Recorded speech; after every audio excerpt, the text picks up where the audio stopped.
G'day everyone, and welcome back to another episode of Out and About with Alex. Today we're heading up to Wujal Wujal because we've teamed up with the RACQ to deliver a car pre-purchase check workshop for the community.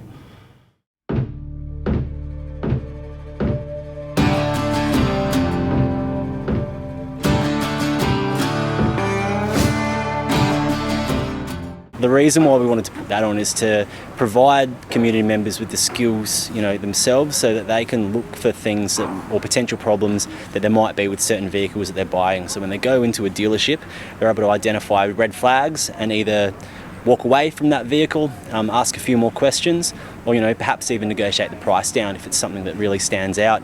It's something that we see is beneficial to the community. Obviously you guys from ICAN invited us into the community, and we were just ecstatic to be able to be part of it and pass on some of our knowledge as a motoring club into the community, and hopefully they take something home from it. Now you got your mind set to say, right, you're not going to be condy to buying this car unless you get a proper authorised person to come with you and to check it out properly, not just go by the colour of the car and it looks good from outside.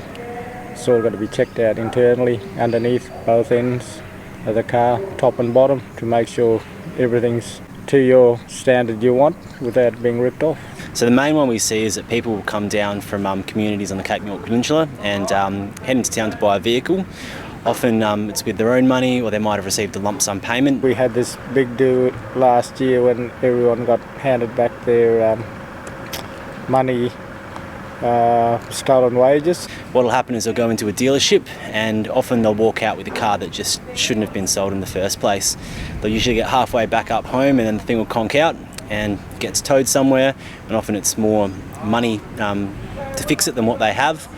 Some of them will drive coming home and find out it's not as good as they thought it was, and have engine problem or some defects along the road before they get home. We see a lot of stuff around flat tyres, fuel system issues, just due to the remoteness of the communities. That's sort of the stuff that we see. Engine failures, because not a lot of the communities see a lot of maintenance. They generally don't have a workshop in that community. They've got to drive a significant distance to get to someone. Some of the shorter distances are 100 kilometres.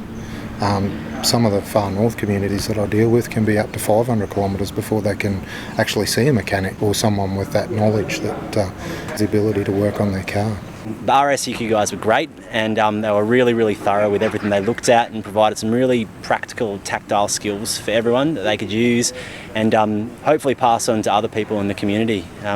Really basic things, just looking at the different fluids in the vehicles, the panels, tyre wear, rust. All these sort of really basic things that if you don't ask about, you won't know about. A bit of an eye-opener for me, and to see how they operate and check in every detail on if the defects and if it's not functioning, especially the oil line and whatever they can pick out and what defaults the car's had, and make people aware of what can really happen with little things and can be fixed before it can get out of control. One of the vehicles we checked out today was a newly purchased ute. We popped the bonnet and we noticed there was a fine crack along the top edge of the top tank on the radiator.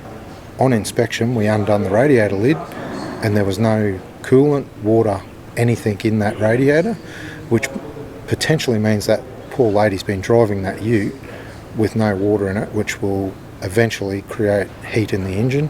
So just those little basic checks that you check under your engine bay, make sure you've got coolant, you've got oil in the engine, and that can potentially lead to a major expensive engine replacement, or you're stuck on the side of the road for a long period of time waiting for a tow truck.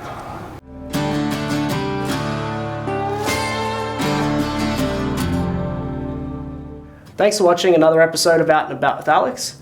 Keep an eye out for our upcoming car buying tips on our socials, and as always, like, share and subscribe to ICAN TV 1.